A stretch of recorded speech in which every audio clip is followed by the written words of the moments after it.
প্রিয় দর্শক, খবরের প্রথমেই দেখে নেব আজকে 30টি তাজা খবর। শুরুতেই হেডলাইন্স। এক পরিবারের কতজন মহিলা অন্নপূর্ণা যোজনা পেতে পারেন? সরকারি নিয়ম জানুন। আজানে বাধা নেই, মসজিদের মাইক সরানোর অভিযোগে মামলা, রাজ্যকে রিপোর্ট দিতে নির্দেশ হাইকোর্টের। চটি চাটা ভার্সেস বুট চাটা, কল্যাণ এজির নজিরবিহীন সংঘাতে উত্তপ্ত কলকাতা হাইকোর্ট। মুখ্যমন্ত্রীর বাড়ি যেন দুর্গ, ঝাড়খণ্ডে নিয়োগ, বিক্ষোভে 600 পড়ুয়ার বিরুদ্ধে এফআইআর। মমতার দেওয়া বঙ্গ বিভূষণ কেড়ে নিলেন শুভেন্দু, নেতাজি সম্পর্কে কুমন্তব্যের পর ব্যবস্থা অনন্ত মহারাজের বিরুদ্ধে। নেতাজিকে নিয়ে কুরুচিকর মন্তব্য, শুভেন্দুর নির্দেশের পর সমাজ মাধ্যমে নজর পুলিশের, ইসলামপুরে ধৃত যুবক। ব্যাংক, রেল, ডাকঘরে কেউ ঘুষ চাইলেই জানান, আরজি সিবিআই এর। এ রাজ্যে কেন্দ্রের কর্মীদের দুর্নীতি ধরতে তৎপরতা। গ্যাসের কেওয়াইসির নামে হচ্ছেটা কি? গ্যাস অফিস সামনে এলো ভয়ঙ্কর অভিযোগ। আমি চটি চাটা হলে তুমি বুট চাটা, এজলাসে ভারপ্রাপ্ত প্রধান বিচারপতির সামনেই উত্তপ্ত বাদানুবাদ। আজান দিতে কেউ বাধা দিচ্ছে না, মসজিদ থেকে মাইক খোলার মামলায় রাজ্যকে অবস্থান জানানোর নির্দেশ হাইকোর্টের। ভুয়ো বিলে সই করানোর জন্য চাপ দেওয়ার অভিযোগ, ইস্তফা অ্যাকাউন্টেন্টের। আরো শক্তি বাড়িয়ে ঢুকছে নিম্নচাপ, তোলপাড় শুরু জেলায়, জারি হয়ে গেল রেড অ্যালার্ট। বৌদ্ধ বিহারে আদলে মণ্ডপ, 70 ফুটের প্রতিমা তৈরির প্রস্তুতি চলছিল, হঠাৎই রাতে দেশপ্রিয় পার্কের পুজো মণ্ডপে যা হলো। অকালি দলের প্রধান সুখবীর সিং বাদলের ওপর ফের হামলা, তড়িঘড়ি ভর্তি করা হলো হাসপাতালে। সংসদে রফা হয়নি, এনসিপিআই এর 20 সাংসদের বিরুদ্ধে সোজা সুপ্রিম কোর্টে যাচ্ছে কালীঘাট তৃণমূল সূত্র। বাইকে করে এসে আচমকা অ্যাসিড ছুড়েছিল তরুণীর মুখে, 3 দোষীকে কি শাস্তি দিল কোর্ট। নেতাজিকে নিয়ে নোংরা পোস্ট, গ্রেপ্তার অনন্ত ঘনিষ্ঠ কিরণ কুমার দাস। সুন্দরবন নিয়ে বিশেষ পরিকল্পনার কথা আগেই বলেছিলেন, এবার 15ই আগস্টে প্রত্যন্ত এলাকায় মুখ্যমন্ত্রী। রাষ্ট্রপতির পরই সম্প্রচারিত হবে মুখ্যমন্ত্রীর ভাষণ। স্বাধীনতা দিবসের প্রাক্কালে রাজ্যবাসীর উদ্দেশ্যে বিশেষ বার্তা দেবেন শুভেন্দু অধিকারী। 17ই আগস্ট দেশজুড়ে শ্রমিকদের বিক্ষোভ, একাধিক দাবি নিয়ে চাপ তৈরি করছে বিএমএস। স্বাধীনতা দিবসের আগে চাঞ্চল্যকর রিপোর্ট রাষ্ট্রপুঞ্জের, উঠে এলো বাংলাদেশ যোগো। খুব তাড়াতাড়ি আসছে যন্তর মন্তর সিজন 2, ইঙ্গিত দিয়ে রাখলেন অভিজিৎ। নেতাজিকে অপমান, অনন্ত মহারাজের বঙ্গভীষণ কাড়ল শুভেন্দু সরকার। খড়গপুর আইআইটিতে পড়ুয়ার রহস্য মৃত্যু, পাশের কমপ্লেক্সের নিচে উদ্ধার রক্তাক্ত দেহ। বালুচিস্তান, কেপি থেকে পিওকে, 4 ফ্রন্টে চলছে জিন্নার লঙ্কাপুরি, বদলে যাবে পাকিস্তানের মানচিত্র। প্রিয় দর্শক, এতক্ষণ শুনলেন সংবাদ শিরোনাম, এবার আসছি এক এক করে বিস্তারিত খবর নিয়ে। বুধবার অন্নপূর্ণা যোজনা নিয়ে একাধিক ঘোষণা করেছেন মুখ্যমন্ত্রী শুভেন্দু অধিকারী। এই প্রকল্পের যাবতীয় নিয়ম স্পষ্ট করে দিয়েছেন তিনি, ফলে এতদিন ধরে চলতে থাকা যাবতীয় জল্পনা কল্পনার অবসান ঘটেছে। পাশাপাশি এক পরিবারের কতজন মহিলা এই প্রকল্পের সুবিধা পেতে পারেন সেটাও স্পষ্ট হয়ে গিয়েছে। গতকাল নবান্নের সাংবাদিক বৈঠকে মুখ্যমন্ত্রী জানান, আগামী 17ই আগস্ট থেকে যোগ্য উপভোক্তাদের অ্যাকাউন্টে অন্নপূর্ণা যোজনার টাকা ঢুকতে শুরু করবে। পাশাপাশি কারা এই প্রকল্পের টাকা পাবেন না, কাদের নাম বাদ যাবে সহ প্রকল্পের যাবতীয় গাইডলাইন্স নতুন করে স্পষ্ট করে দেন তিনি। গতকাল নবান্নের সাংবাদিক বৈঠকে মুখ্যমন্ত্রী জানান, আগামী 17ই আগস্ট থেকে যোগ্য উপভোক্তাদের অ্যাকাউন্টে অন্নপূর্ণা যোজনার টাকা ঢুকতে শুরু করবে। পাশাপাশি কারা এই প্রকল্পের টাকা পাবেন না, কাদের নাম বাদ যাবে সহ প্রকল্পের যাবতীয় গাইডলাইন্স নতুন করে স্পষ্ট করে দেন তিনি। গতকাল মুখ্যমন্ত্রী স্পষ্ট জানিয়েছেন, অন্নপূর্ণা যোজনার সুবিধা পাওয়ার ক্ষেত্রে বেশ কিছু শর্ত রয়েছে, সেগুলি যারা পূরণ করবেন তারাই এই প্রকল্পের টাকা পাবেন। তিনি জানান, মাসে 10,000 টাকার বেশি আয় করেন এমন কোনো মহিলা এই ভাতা পাবেন না। পাশাপাশি যাদের বার্ষিক পারিবারিক আয় 12 লক্ষ টাকার বেশি, তাদের নামও যোগ্য হিসেবে বিবেচিত হবে না। আবেদনকারীর বয়স ও জমির মালিকানার ক্ষেত্রেও বেশ কিছু শর্ত বেঁধে দেওয়া হয়েছে, তবে কয়েকটি ক্ষেত্রে নিয়ম শিথিল করেছে রাজ্য সরকার। শুভেন্দু জানিয়েছেন, দিব্যাঙ্গ ভাতা ও পিএম কিষাণ যোজনার সুবিধাভোগী মহিলারা অন্নপূর্ণা যোজনার সুবিধা পাবেন, অর্থাৎ তারা একসঙ্গে 2টি প্রকল্পের সুবিধা পাওয়ার যোগ্য। পাশাপাশি গ্রামীণ এলাকার ক্ষেত্রে 3 কক্ষ বিশিষ্ট বাড়ির নিয়মে ছাড় দেওয়া হবে বলে জানিয়েছেন তিনি। রাজ্যের বিভিন্ন জেলায় প্রায় 4000 মসজিদ থেকে মাইক খুলে ফেলার অভিযোগ ঘিরে কলকাতা হাইকোর্টে মামলা হয়েছে। অভিযোগ, কোনো লিখিত নির্দেশ বা নোটিশ ছাড়াই এই পদক্ষেপ করা হয়েছে। সেই অভিযোগের ভিত্তিতে আদালতের দ্বারস্থ হয়েছেন মামলাকারীরা। বিষয়টি নিয়ে রাজ্যের অবস্থান কি তা জানতে চেয়েছে কলকাতা হাইকোর্ট, তবে আপাতত কোনো নির্দেশ না দিয়ে রাজ্যকে জবাব দেওয়ার সুযোগ দিয়েছে আদালত। বৃহস্পতিবার কলকাতা হাইকোর্টের ভারপ্রাপ্ত প্রধান বিচারপতি তপব্রত চক্রবর্তী এবং বিচারপতি অতরূপ বন্দ্যোপাধ্যায়ের ডিভিশন বেঞ্চে মামলাটির শুনানি হয়। হামলাকারীদের পক্ষের আইনজীবী কল্যাণ বন্দ্যোপাধ্যায় আদালতে দাবি করেন, রাজ্যের বিভিন্ন জেলায় প্রায় 4,000 মসজিদ থেকে কোনো নোটিশ ছাড়াই মাইক খুলে ফেলা হয়েছে। তার অভিযোগ, শুধুমাত্র মৌখিক নির্দেশের ভিত্তিতেই এই কাজ করা হয়েছে। শুনানিতে তিনি আরো বলেন, অনেক জায়গায় পুলিশ মসজিদে গিয়ে মাইক খুলে দিয়েছে, তাই সব মসজিদে আবার মাইক ব্যবহারের অনুমতি দেওয়ার আবেদন জানানো হয়েছে। ধর্মীয় আচার পালনের ক্ষেত্রে পক্ষপাত দুষ্ট আচরণ করা হচ্ছে বলেও অভিযোগ তোলেন তিনি। কল্যাণ বন্দ্যোপাধ্যায় জানান, শুধু হুগলির চাপদানি এলাকা থেকেই বহু মসজিদ এই বিষয়ে আবেদন করতে পারে। রাজ্যের পক্ষের অতিরিক্ত অ্যাডভোকেট জেনারেল বিল্বদল ভট্টাচার্য অবশ্য এই অভিযোগের বিরোধিতা করেন। তার বক্তব্য, অভিযোগের পক্ষে কোনো নির্দিষ্ট তথ্য আদালতে জমা দেওয়া হয়নি।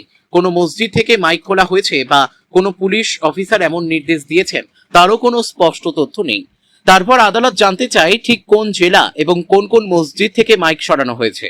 অভিযোগের পক্ষে নির্দিষ্ট তথ্য জমা দিতে হবে বলেও জানায় ডিভিশন বেঞ্চ। ভারপ্রাপ্ত প্রধান বিচারপতি বলেন, শুধুমাত্র সাধারণ অভিযোগের ভিত্তিতে সিদ্ধান্ত নেওয়া সম্ভব নয়।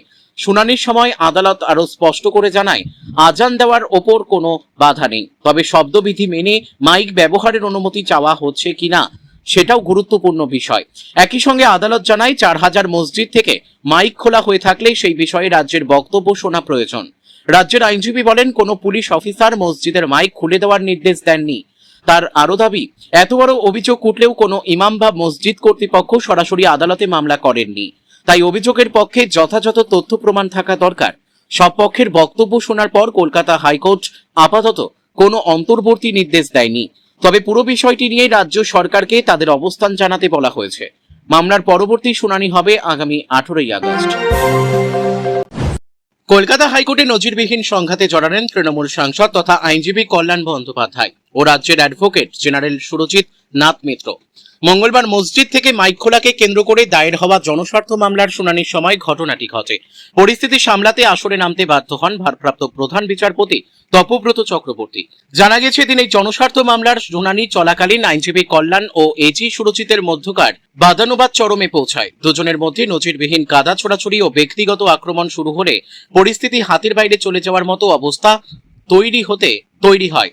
তা দেখে দুজনকে শান্ত করতে আসরে নামেন হাইকোর্টের ভারপ্রাপ্ত প্রধান বিচারপতি। এই ঘটনা প্রসঙ্গে কল্যাণের অভিযোগ, আদালতে তাকে লক্ষ্য করে অ্যাডভোকেট জেনারেল চটি চেটে খায় বলে মন্তব্য করেন। পাল্টা তিনি এজিকে উদ্দেশ্য করে বলেন, উনি তো শুভেন্দু অধিকারীর বুট চেটে খাওয়া অ্যাডভোকেট জেনারেল। পরবর্তীতে এজলাসের বাইরে সংবাদ মাধ্যমের মুখোমুখি হয়ে সাংসদ আইনজীবী বলেন, সংসদে নরেন্দ্র মোদী ও অমিত শাহের বিরুদ্ধে এককভাবে আওয়াজ তোলার জন্য আমায় সাসপেন্ড হতে হয়েছিল, যাতে আমি মুখ খুলতে না পারি। আর এখানে রাজ্যের আইনজীবীদের অযথা অপ্রাসঙ্গিক ও উল্টোপাল্টা অভিযোগ তোলার বদ অভ্যাস হয়ে গিয়েছে। রাজ্য সরকার সংবেদনশীল সব মামলায় পরাজিত হচ্ছে, তাদের ইজ্জত ও চরম চাপের বিষয় তৈরি হয়েছে। কল্যাণ দাবি করেন, রাজনৈতিক প্রতিহিংসার বশে যাদের গ্রেপ্তার করে জেলে ভরা হচ্ছে তারা হাইকোর্টে এসে জামিন পেয়ে যাচ্ছেন। সেই চাপ থেকেই এই ধরনের আচরণ বলে দাবি করেন তিনি। এরপর রাজ্যের এজির ভূমিকা নিয়ে কড়া সমালোচনা করেন কল্যাণ। তিনি বলেন, অ্যাডভোকেট জেনারেল আদালতে এসে বললেন তারা নাকি গতকাল নোটিশ পেয়েছেন, অথচ গত সোমবারই নোটিশ দেওয়া হয়েছে। ওনার মতো এজি অবলীলায় মিথ্যে বলতে পারেন। কোন রকম স্পষ্ট নির্দেশ বা প্রস্তুতি ছাড়া উনি আদালতে চলে আসেন। ওনার প্রথম কথাই হলো মামলা মেইনটেনেবল নয়। এখানেই না থেমে সাংসদ আইনজীবী বলেন, একজন দেওয়ানি আদালতের আইনজীবী কি কনস্টিটিউশনাল ল বুঝবেন? সংবিধান সংক্রান্ত কোন রকম ধারণা ছাড়া শুধুমাত্র টেকনিক্যাল পয়েন্ট তুলে সময় অপচয় করার চেষ্টা চলছে বলে দাবি করেন তিনি। সব মিলিয়ে এদিন কল্যাণ বনাম এজির সংঘাতে কলকাতা হাইকোর্টে উত্তপ্ত পরিস্থিতি তৈরি হয়। এই নজিরবিহীন ঘটনা নিয়ে ইতিমধ্যেই জোর চর্চা শুরু হয়েছে। ঝাড়খণ্ডে নিয়োগ পরীক্ষায় চরম অনিয়মের অভিযোগে পড়ুয়াদের বিক্ষোভকে কেন্দ্র করে উত্তাল রাঁচি। গত বৃহস্পতিবার ঝাড়খণ্ড বিধানসভা ঘেরাও অভিযানকে কেন্দ্র করে পুলিশের সঙ্গে আন্দোলনকারীদের সংঘর্ষ বাধে। এই ঘটনার পর প্রায় 600 জন বিক্ষোভকারীর বিরুদ্ধে এফআইআর দায়ের করেছে পুলিশ। সংবাদ মাধ্যম সূত্রে খবর, এফআইআরে 100 জন আন্দোলনকারীর নাম নির্দিষ্টভাবে উল্লেখ করা হয়েছে এবং বাকি 500 জন অজ্ঞাত পরিচয় ছাত্রছাত্রীর বিরুদ্ধে মামলা রুজু হয়েছে। জেপিএসসি রিফর্মস মঞ্চর নেতৃত্বে রাঁচির জয়পাল সিং মুন্ডা স্টেডিয়ামে গত 20 দিন ধরে টানা অবস্থান বিক্ষোভ করছেন হাজার হাজার পড়ুয়া। তাদের মূল দাবি, রাজ্যের নিয়োগ প্রক্রিয়ায় স্বচ্ছতা আনতে হবে, বিতর্কিত পরীক্ষাগুলি বাতিল করতে হবে এবং সিবিআই বা ঝাড়খণ্ডের বাইরের কোনো অবসরপ্রাপ্ত বিচারপতির কমিটিকে দিয়ে নিরপেক্ষ তদন্ত করাতে হবে। সরকার দাবি না মানা পর্যন্ত এই আন্দোলন চালিয়ে যাওয়ার হুঁশিয়ারি দিয়েছেন পড়ুয়ারা। গত সোমবার বিধানসভা অভিযানের সময় পুলিশ তাদের আটকাতে লাঠিচার্জ, জলকামান এবং কাঁদানে গ্যাস ব্যবহার করে। পড়ুয়াদের ওপর পুলিশের এই পদক্ষেপের তীব্র নিন্দা করেছে বিজেপি। কেন্দ্রীয় প্রতিমন্ত্রী সঞ্জয় শেঠ বলেন, রাজ্যে যখন রক্ত ঝরছে তখন রাহুল গান্ধী একবার দেখতেও গেলেন না। যে যুবকরা শান্তিপূর্ণভাবে প্রতিবাদ করতে গিয়েছিলেন তাদের বিরুদ্ধে কেন এফআইআর করা হলো? সেখানে কোনো দাঙ্গা বা পাথর ছোড়ার ঘটনা ঘটেনি। একদিকে সরকার এফআইআর করছে, অন্যদিকে মুখ্যমন্ত্রীর বাসভবনকে রীতিমতো দুর্গে পরিণত করা হয়েছে। মুখ্যমন্ত্রীর বাড়ির চারপাশ কাঁটাতার দিয়ে ঘিরে ফেলারও অভিযোগ করেন তিনি। যদিও আন্দোলনকারীদের তরফ থেকে স্পষ্ট জানানো হয়েছে যে মুখ্যমন্ত্রী হেমন্ত সোরেনের বাসভবন ঘেরাও করার কোনো পরিকল্পনা তাদের নেই। পড়ুয়াদের ওপর পুলিশি নিগ্রহের প্রতিবাদে ইতিমধ্যেই রাজ্য জুড়ে বন্ধের ডাক দিয়েছিল বিজেপি। বর্ষিয়ান বিজেপি নেতা রঘুবর দাস হুঁশিয়ারি দিয়েছেন, 7 দিনের মধ্যে সিবিআই তদন্তের নির্দেশ না দিলে তিনি অনশনে বসবেন। এর পাশাপাশি 2024 সালের আবগারি কনস্টেবল নিয়োগের শারীরিক পরীক্ষায় মৃত 19 জন প্রার্থীর পরিবারকে 1 কোটি টাকা করে ক্ষতিপূরণ দেওয়ারও দাবি জানিয়েছেন তিনি। অন্যদিকে রাজ্য সরকারের তৈরি বিশেষ তদন্তকারী দল বা সিট এর বিশ্বাসযোগ্যতা নিয়ে প্রশ্ন তুলে দেশের 1200টিরও বেশি বিশ্ববিদ্যালয়ে বিক্ষোভের ডাক দিয়েছে এবিভিপি। সরকার ও ছাত্র প্রতিনিধিদের মধ্যে এখনো পর্যন্ত 6 দফায় বৈঠক হলেও কোনো রফা সূত্র মেলেনি। তবে মুখ্যমন্ত্রী হেমন্ত সোরেন জানিয়েছেন, তার সরকার নিয়োগ প্রক্রিয়ায় বদল আনতে সম্পূর্ণ প্রস্তুত। আন্দোলনকারীদের তিনি 14তম জেপিএসসি পরীক্ষা বাতিল করার আশ্বাসও দিয়েছেন। সেই সঙ্গে তার অভিযোগ, পড়ুয়াদের এই আন্দোলনকে হাতিয়ার করে বিজেপি রাজনৈতিক ফায়দা তোলার চেষ্টা করছে। নেতাজি সুভাষচন্দ্র বসুকে নিয়ে আপত্তিকর মন্তব্যের পর বিজেপি সাংসদ নগেন্দ্র রায় ওরফে অনন্ত মহারাজের বিরুদ্ধে পদক্ষেপ করল পশ্চিমবঙ্গ সরকার। তার বঙ্গ বিভূষণ কেড়ে নেওয়া হলো। বৃহস্পতিবারই নবান্ন থেকে বিজ্ঞপ্তি জারি করে একথা জানিয়ে দেওয়া হয়েছে, অনন্ত আর নিজেকে বঙ্গ বিভূষণ বলতে পারবেন না। 2026 সালের 21শে ফেব্রুয়ারি অনন্তকে বঙ্গ বিভূষণ দিয়েছিল পশ্চিমবঙ্গ সরকার। তখন মুখ্যমন্ত্রী ছিলেন মমতা বন্দ্যোপাধ্যায়।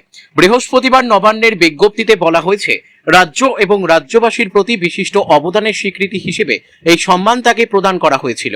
কিন্তু পরবর্তী সময়ে কিছু বিষয় সরকারের নজরে এসেছে যা অত্যন্ত গুরুতর। তার ফলে অনন্তের এই সম্মান বঙ্গ বিভূষণের মর্যাদার সঙ্গে সামঞ্জস্যপূর্ণ কি না তা নিয়ে প্রশ্ন উঠছে। এ বিষয়ে যাবতীয় তথ্য বিবেচনা করে দেখা গিয়েছে, অনন্তের কাছে বঙ্গ বিভূষণ থাকা এই সম্মানের মর্যাদা ও প্রতিপত্তির সঙ্গে সঙ্গতিপূর্ণ নয়। তাই তাকে দেওয়া বঙ্গ বিভূষণ অবিলম্বে প্রত্যাহার করা হলো। এরপর থেকে অনন্ত নিজেকে বঙ্গ বিভূষণ প্রাপক বলে পরিচিত করতে পারবেন না। কি কারণে বিজেপি সাংসদের বিরুদ্ধে পদক্ষেপ করা হলো বিজ্ঞপ্তিতে তা উল্লেখ করেনি সরকার। জানিয়ে দেওয়া হয়েছে, এরপর থেকে বঙ্গ বিভূষণ হিসেবে কোনো সুযোগ সুবিধা তিনি আর পাবেন না। সংশ্লিষ্ট তালিকা থেকে তার নাম মুছে ফেলার নির্দেশ দেওয়া হয়েছে কর্তৃপক্ষকে। সম্প্রতি নেতাজিকে নিয়ে অনন্তের মন্তব্য নিয়ে বিতর্ক দানা বেঁধেছে। তিনি দাবি করেন, ভারতের স্বাধীনতায় নেতাজির কোনো ভূমিকাই ছিল না, এমনকি আজাদ হিন্দ ফৌজের অপব্যবহার করেছিলেন নেতাজি, দাবি অনন্তের। এরপরেই বিতর্কের আগুনে ঘি পড়ে। বুধবার মুখ্যমন্ত্রী শুভেন্দু অধিকারী নবান্ন থেকে একটি সাংবাদিক বৈঠক করে জানান, নেতাজিকে নিয়ে কুমন্তব্য করলে কাউকে রিয়াত করা হবে না। রাজনীতির রং না দেখে পদক্ষেপ করবে পুলিশ। সেই মতো নির্দেশ দেওয়া হয় সাইবার সেলকেও। নেতাজির সম্মানহানি করে কে কোন পোস্ট করেছেন সমাজ মাধ্যমে তা চিহ্নিত করার কাজ শুরু হয়ে গিয়েছে। মুখ্যমন্ত্রীর ঘোষণার পর উত্তর দিনাজপুরে বৃহস্পতিবার এক যুবককে গ্রেপ্তারও করেছে পুলিশ। তার বিরুদ্ধে নেতাজিকে নিয়ে আপত্তিকর পোস্টের অভিযোগ রয়েছে। নেতাজির সম্মানহানির বিষয়ে রাজ্য সরকার জিরো টলারেন্স নীতি নিচ্ছে জানিয়েছিলেন শুভেন্দু। প্রশ্ন উঠেছিল, বিজেপি সাংসদের ক্ষেত্রেও কি সে কথা প্রযোজ্য হবে? তার বিরুদ্ধে কি সরকার পদক্ষেপ করবে? শুভেন্দু জানিয়েছিলেন, আইন সকলের জন্যই সমান। তারপরের দিনই অনন্তের বঙ্গ বিভূষণ কেড়ে নেওয়া হলো। এ প্রসঙ্গে মন্ত্রী অগ্নিমিত্রা পাল বলেন, অনন্ত মহারাজ যদি মনে করে থাকেন বাংলার মানুষের মন পাবেন, নেতাজিকে অপমান করে সেটা খুব দুঃখজনক। আলাদা করে আমার কিছু বলার নেই। নেতাজির অপমান বাঙালির অপমান, আমরা সেটা বরদাস্ত করব না। এটা নিয়ে আমরা কোনো রাজনীতিও করতে দেব না। নেতাজি সুভাষচন্দ্র বসুকে নিয়ে কুরুচিকর মন্তব্যের অভিযোগে উত্তর দিনাজপুরের ইসলামপুরে এক যুবককে গ্রেপ্তার করা হয়েছে। বুধবারই মুখ্যমন্ত্রী শুভেন্দু অধিকারী জানিয়েছিলেন, এই ধরনের পোস্ট করলে কাউকে রিয়াত করা হবে না। রাজনীতির রং না দেখে সকলের বিরুদ্ধেই পদক্ষেপের নির্দেশ দিয়েছেন তিনি। তার পরের দিনই ইসলামপুরের যুবক ধরা পড়লেন। অভিযোগ, সমাজ মাধ্যমে নেতাজির বিরুদ্ধে আপত্তিকর পোস্ট করেছিলেন তিনি। রাজ্যের বিভিন্ন প্রান্তে এই ধরনের পোস্ট চিহ্নিত করার কাজ শুরু হয়ে গিয়েছে। ইসলামপুরে ধৃত যুবকের নাম কিরণ কুমার দাস। তিনি উত্তর দিনাজপুরের চাকুলিয়া থানা এলাকার ঝাড়বাড়ির বাসিন্দা। অভিযোগ, সম্প্রতি সমাজ মাধ্যমে তিনি এমন পোস্ট করেছিলেন যা নেতাজির পক্ষে অসম্মানজনক। বুধবার নবান্ন থেকে শুভেন্দু জানান, নেতাজিকে অসম্মানের ক্ষেত্রে সরকার জিরো টলারেন্স নীতি দিচ্ছে। সাইবার সেলকে সেই মতো নির্দেশও দেন মুখ্যমন্ত্রী। জেলায় জেলায় প্রশাসনিক মহলে তারপরেই তৎপরতা শুরু হয়ে যায়। সমাজ মাধ্যমে নেতাজির বিরুদ্ধে করা আপত্তিকর মন্তব্যগুলি চিহ্নিত করা শুরু হয়ে গিয়েছে। পোস্ট মুছে দিলেও ছাড় পাওয়া যাবে না জানিয়ে দেন শুভেন্দু। তার নির্দেশের কয়েক ঘন্টার মধ্যেই গ্রেপ্তার করা হয় চাকুলিয়ার যুবককে। কিরণকে ইসলামপুর থানায় নিয়ে গিয়েছে পুলিশ। তাকে আদালতে হাজির করানো হবে। তবে কি ধারায় তার বিরুদ্ধে মামলা রুজু করা হয়েছে এখনো জানা যায়নি। মুখ্যমন্ত্রী বুধবার জানিয়েছিলেন, এই ধরনের পোস্টের ক্ষেত্রে ভারতীয় ন্যায় সংহিতার সংশ্লিষ্ট ধারায় মামলা রুজু করে অভিযুক্তকে গ্রেপ্তার করা হবে। তার কথায়, যারা এই ধরনের দুঃসাহস দেখিয়েছেন তাদের বলবো, এই দুঃসাহস ভালো নয়। আমাদের পশ্চিমবঙ্গ পুলিশ এটাকে ভালোভাবে নিচ্ছে না। বলবো অবিলম্বে ক্ষমা চান। যারা এই ধরনের পোস্ট করেছেন তা ডিলিট করুন। তবে পোস্ট মুছে ফেললেই আইনের হাত থেকে ছাড় পাওয়া যাবে না। উল্লেখ্য, রাজ্যসভার বিজেপি সাংসদ নগেন রায় ওরফে অনন্ত মহারাজের মন্তব্যের প্রেক্ষিতেই নেতাজিকে নিয়ে নতুন করে বিতর্ক দানা বেঁধেছে। সম্প্রতি তিনি দাবি করেন, ভারতের স্বাধীনতায় নেতাজির কোনো অবদান ছিল না। এমনকি তিনি আজাদ হিন্দ ফৌজের অপব্যবহার করেছিলেন বলেও দাবি করেন অনন্ত। তার মন্তব্যের পর বিতর্কের ঝড় ওঠে। বিজেপি সাংসদের বিরুদ্ধেও কি তবে পদক্ষেপ করবে শুভেন্দুর সরকার? এ প্রসঙ্গে মুখ্যমন্ত্রী বলেন, আইন সকলের জন্য সমান। নেতাজিকে নিয়ে এ ধরনের প্রচারের নেপথ্যে কারা রয়েছেন তা খুঁজে দেখবে পুলিশ। পশ্চিমবঙ্গের মাটিতে এসব হবে না। এই ধরনের পোস্ট যারা করেছেন তাদের বিরুদ্ধে রাজনৈতিক রং না দেখে ব্যবস্থা নেওয়া হবে। তারপর প্রথম গ্রেপ্তার হলো উত্তর দিনাজপুরে। পশ্চিমবঙ্গে কেন্দ্রীয় সরকারি কর্মচারীদের দুর্নীতি ধরতে তৎপর কেন্দ্রীয় তদন্তকারী সংস্থা সিবিআই। ব্যাংক, রেল, ডাকঘর কিংবা অন্য যে কোনো কেন্দ্রীয় সরকারি দপ্তরে কেউ ঘুষ চাইলেই অবিলম্বে সেই সংক্রান্ত অভিযোগ জানাতে বলেছে কেন্দ্রীয় সংস্থা। নির্দিষ্ট বিভাগের ফোন নম্বরও দিয়ে দেওয়া হয়েছে। নিজাম প্যালেসের সিবিআই দপ্তর সহ বিভিন্ন জায়গায় এই সংক্রান্ত বিজ্ঞপ্তি দেওয়ালে সেটে দিয়েছেন কেন্দ্রীয় গোয়েন্দারা। কেন্দ্রীয় সরকারি কর্মী বা আধিকারিকদের বিরুদ্ধে কোনো অভিযোগ থাকলে তা জানাতে হবে সিবিআই এর দুর্নীতি দমন শাখাকে। দুর্নীতির বিরুদ্ধে একজোট হওয়ার ডাক দিয়ে সিবিআই এর বিজ্ঞপ্তিতে বলা হয়েছে, কেন্দ্রীয় সরকারের কোনো বিভাগ বা প্রতিষ্ঠানের কোনো আধিকারিক যদি আপনার কাছে ঘুষ দাবি করেন অথবা দুর্নীতির সঙ্গে যুক্ত থাকেন, তবে অবিলম্বে সিবিআই এর কলকাতাস্থিত দুর্নীতি দমন শাখাকে জানান। বাংলা, হিন্দি এবং ইংরেজিতে একই বার্তা দেওয়া হয়েছে বিজ্ঞপ্তিতে। কোনোভাবেই কোথাও যেন ঘুষ না দেওয়া হয়, দুর্নীতিকে যেন প্রশ্রয় না দেওয়া হয়, জনগণকে সেই বিষয়ে সতর্ক করে দিয়েছে কেন্দ্রীয় সংস্থা। অভিযোগ জানানোর জন্য এবং সিবিআই এর সংশ্লিষ্ট বিভাগের সঙ্গে যোগাযোগ করার জন্য দুটি নম্বর দেওয়া হয়েছে। নম্বরগুলি হল 03322894403 এবং 9051613456। সিবিআই এর দুর্নীতি দমন শাখার দপ্তর রয়েছে নিউ টাউনের অখণ্ড কেশরী রোডে এনবিসিসি স্কোয়ারের 13 তলায় দুর্নীতি দমন শাখার ডিআইজি দপ্তর। উল্লেখ্য, তৃণমূল সরকারের আমলে রাজ্য সরকারি বিভিন্ন বিভাগে দুর্নীতি চরমে পৌঁছেছিল বলে অভিযোগ। নির্বাচনী প্রচার পর্বে সেই দুর্নীতিকে হাতিয়ার করেছিল বিজেপিও। রাজ্য বিজেপি সরকার গড়ার পর রাজ্য সরকারের দুর্নীতি দমন শাখার পাশাপাশি এবং কেন্দ্রীয় সংস্থাও সক্রিয় হলো। এতদিন রাজ্যের কোনো বিভাগে দুর্নীতির তদন্ত সিবিআই সরাসরি করতে পারত না। তার আগে আদালতে টানাপোড়েন চলত। কোন সরকারি আধিকারিকের বিরুদ্ধে তদন্তের জন্য সিবিআইকে আগাম অনুমোদন নিতে হতো। বিজেপি ক্ষমতায় আসার পর সেই ব্যবস্থা তুলে দেওয়া হয়েছে। ফলে সরাসরি যে কোনো অভিযোগের তদন্ত সিবিআই করতে পারবে। তার ভিত্তিতেই সরাসরি দুর্নীতির অভিযোগ সিবিআই দপ্তরে জানাতে বলছে কেন্দ্রীয় সংস্থা। গ্যাসের ইকেওয়াইসি প্রক্রিয়া সম্পূর্ণ করা বাধ্যতামূলক বলে জানিয়ে দিয়েছে সরকার। এলপিজি গ্রাহকদের গ্যাসের সংযোগ নির্বিচ্ছিন্ন রাখতে ইকেওয়াইসি করাতেই হবে। নির্দিষ্ট দিনের মধ্যে নথি জমা না দিলে গ্যাসে ভর্তুকি পেতে সমস্যা হতে পারে। ইকেওয়াইসি জমা না দিলে রান্নার গ্যাসের জন্য বাড়তি টাকা দিতে হবে গ্রাহকদের। এই নিয়ে গ্রাহকদের মনে উৎকণ্ঠা। তাই এখন জমছে কেওয়াইসি করানোর ভিড়। রান্নার গ্যাসের ইকেওয়াইসি করানোর অজুহাতে জোর করে পাইপ, রেগুলেটর সহ একাধিক সরঞ্জাম বিক্রির গুরুতর অভিযোগ উঠল গ্যাস এজেন্সির বিরুদ্ধে। ঘটনাকে কেন্দ্র করে চরম উত্তেজনা ছড়ালো পশ্চিম মেদিনীপুর জেলার চন্দ্রকোনার ইন্ডিয়ান গ্যাসের দুটি শাখায়। ঘন্টার পর ঘন্টা লাইনে দাঁড়িয়ে হয়রানির শিকার হওয়ার পাশাপাশি অতিরিক্ত টাকা আদায়ের প্রতিবাদে এজেন্সির সামনে বিক্ষোভ দেখান ক্ষুব্ধ গ্রাহকরা। উপভোক্তাদের অভিযোগ, কেওয়াইসি করাতে এলেই বাধ্যতামূলকভাবে নতুন পাইপ ও অন্যান্য সরঞ্জাম কিনতে বাধ্য করা হচ্ছে। উজ্জ্বলা যোজনার গ্রাহকদের কাছ থেকে নেওয়া হচ্ছে 1200 টাকা এবং সাধারণ গ্রাহকদের ক্ষেত্রে চাওয়া হচ্ছে 800 টাকা। অভিযোগ, টাকা না দিলে বা এই সরঞ্জামগুলি না কিনলে কেওয়াইসির কাজ করা হচ্ছে না এবং গ্রাহকদের ঘুরিয়ে দেওয়া হচ্ছে। অন্যদিকে সমস্ত অভিযোগ অস্বীকার করে গ্যাস অফিসের আধিকারিকরা জানিয়েছেন, পাইপ বা সরঞ্জাম কেনা কোনোভাবেই বাধ্যতামূলক নয়। তবে কর্তাদের এই দাবির সাথে বাস্তব পরিস্থিতির মিল পাচ্ছেন না গ্রাহকরা। তাদের সাফ বক্তব্য, মুখে না বললেও বাস্তবে জিনিস না কিনলে কাজই করা হচ্ছে না। কেওয়াইসির নামে এই ধরনের অর্থ আদায় ও অহেতুক হয়রানি বন্ধের দাবি জানিয়েছেন স্থানীয়